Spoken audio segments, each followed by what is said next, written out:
Bupati satu ini menunjukkan kepemimpinan yang berbeda dengan mengalihkan anggaran 850 juta rupiah yang dialokasikan untuk mobil dinas baru untuk membangun jembatan di Desa Alue Mirah, Kecamatan Pantebidari.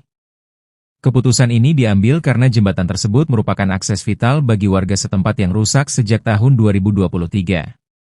Bupati Iskandar Usman Al-Farlaki menjadi sorotan karena keputusannya yang mengedepankan kepentingan masyarakat.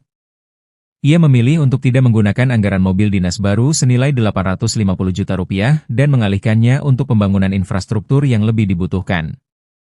Hal ini menunjukkan komitmennya untuk memberikan solusi nyata bagi permasalahan di daerahnya. Jembatan di Desa Alue Mirah merupakan penghubung utama antara Kecamatan Pantebidari dan Indramakmur, terutama di kawasan pedalaman.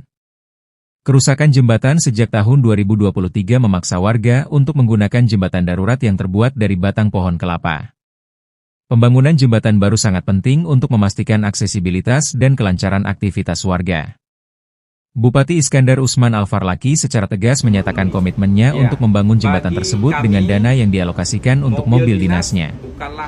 Ia bahkan menyatakan kesediaan untuk melanjutkan pembangunan di tahun anggaran berikutnya jika dana 850 juta rupiah tidak mencukupi.